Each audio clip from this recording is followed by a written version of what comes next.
اعوذ باللہ من الشیطان الرجیم، بسم اللہ الرحمن الرحیم۔ سامعین و ناظرین، اس سے قبل امام ابن حجر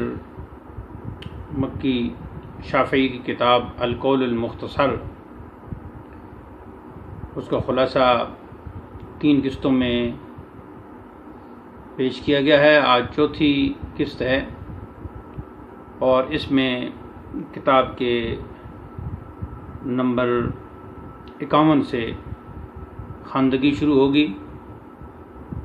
اور جیسا کہ ہمارا پچھلی اقساط میں طریقہ کار رہا ہے، ہم بعض روایات مکمل اور بعض کا خلاصہ بیان کریں گے تاکہ سننے والوں کو امام مہدی کی علامات اور ان کے متعلق معلومات میسر ہو سکیں۔ نمبر 51، لوگ امام مہدی رضی اللہ عنہ کی پناہ لینے ایسے ہی آئیں گے جیسے شہد کی مکھیاں رانی مکھی کی پناہ لیتی ہیں، جو بڑی مکھی ہوتی ہے۔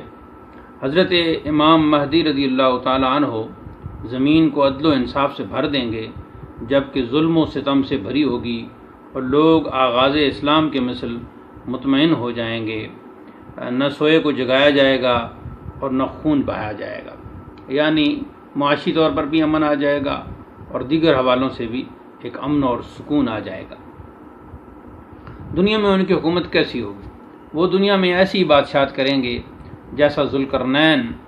علیہ السلام، جن کا ذکر قرآن مجید میں، اور حضرت سلیمان علیہ السلام نے کی تھی، یعنی بہت ہی وسیع اور ہر طرف انہی کی حکومت اور ہر چیز پر انہی کی حکومت۔ گفتگو ان پر دشوار ہوگی۔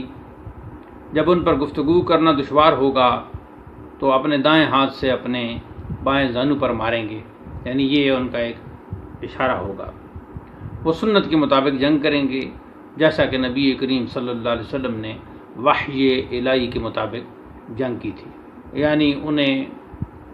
گویا ایک الہام کی کیفیت ہوگی۔ وہ محرم کے مہینہ میں نکلیں گے۔ اب یہاں محرم کا مہینہ آ گیا۔ وہ محرم کے مہینے میں نکلیں گے، ایک آواز دینے والا آسمان سے آواز لگائے گا، سنو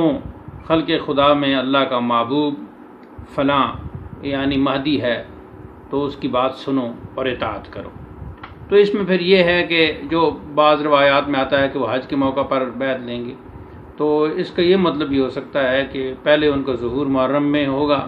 اور وہ باقی مہینے گزریں گے، اور پھر آخری جب حج کا موقع ہوگا اس سال کا تو اس میں وہ بیعت لیں گے۔ واللہ عالم بالصواب، یعنی بین الروایات تطبیق کی ایک صورت یہ بھی ہو سکتی ہے۔ سفیانی کا نکلنا، نمبر 57، سفیانی 360 لشکریوں کے ساتھ امام مہدی رضی اللہ تعالیٰ عنہ سے پہلے نکلے گا۔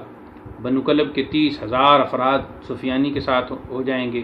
اور وہ اپنے لشکر کو عراق بھیجے گا، تو مشرق میں مدینہ کے 1,00,000 زائرین کو قتل کر دے گا، پھر کوفہ میں لوٹ مار کرے گا، تو مشرق سے ایک جھنڈا نمودار ہوگا، اس کی قیادت شعیب بن صالح نامی شخص کرے گا، تو ان میں سے کوفہ کے قیدیوں کو پکڑ کر قتل کر دے گا۔ سفیانی مدینہ کی طرف دوسری فوج بھیجے گا، تو اس شہر میں 3 دن تک قتل و غارت ہوگی، پھر مکہ روانہ ہوگا۔ جب وہ لوگ ایک چٹکل میدان میں ہوں گے تو جبریل امین کو حکم ہوگا کہ اپنے پاؤں سے اسے سخت ضرب لگائے،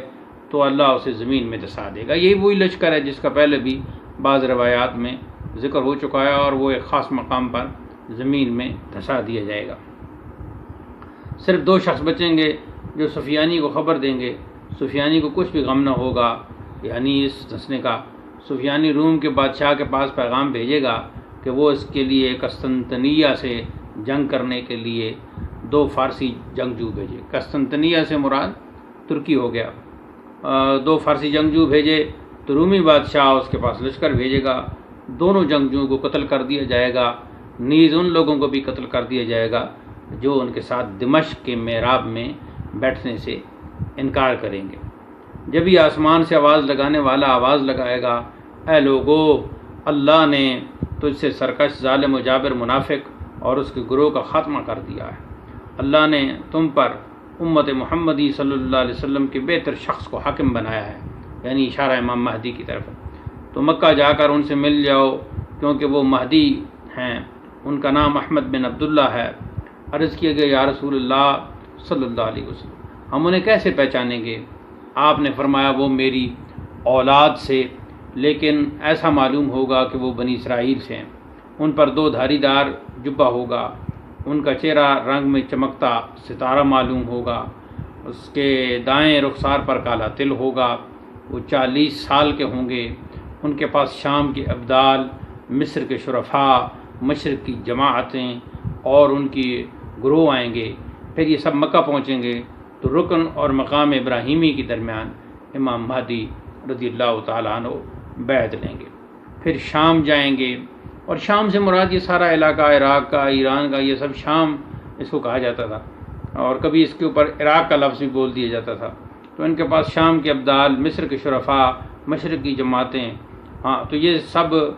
پھر شام جائیں گے تو جبریل امین علیہ السلام ان کے آگے اور میکائیل علیہ السلام ان کے پیچھے ہوں گے، اور وہ زمین و آسمان والے اور وحوش و طہور یعنی جانور اور پرندے اور سمندر کی مچھلیوں کو خوش کر دیں گے۔ ان کی حکومت میں پانی بڑھ جائے گا، نہریں ابل پڑیں گی، خزانے نکل آئیں گے۔ وہ شام آئیں گے اور سفیانی کو ایسے درخت کے نیچے قتل کر دیں گے جس کی شاخیں بحیرہ تبریہ تک پھیلی ہوں گی۔ آنے والی بات اس کی معارض ہے جو اگلی اس کی روایت ہے، لیکن چونکہ یہ روایت مقدم ہے تو اس کی اہمیت زیادہ ہوگی۔ وہ پھر وہ قتل کر دیں گے تو حضور صلی اللہ علیہ وسلم نے ارشاد فرمایا کہ ناکام و نامراد ہے وہ جو یوم قلب کو ناکام و نامراد ہوا، اگرچہ ایک رسی کے وزن کو قتل کرنا حلال ہوگا، کیونکہ وہ لوگ شراب کو حلال جاننے کی وجہ سے مرتد ہو گئے ہوں گے، یعنی دین سے پھر گئے ہوں گے۔ تو یعنی مختلف ان فتنوں کی طرف اشارہ ہے امام مہدی کی بیعت لینے سے پہلے، اور پھر اس دوران جتنے بھی فتنے ہوں گے تو امام مہدی ان فتنوں کو ختم کریں گے۔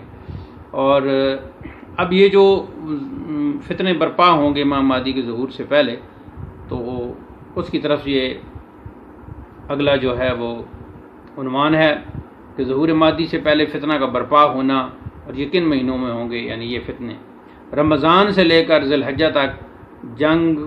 فتنوں کے بعد وہ محرم میں بیعت لیں گے، یعنی رمضان سے ذی الحجہ تک فتنے ہوں گے، پھر وہ محرم میں بیعت لیں گے۔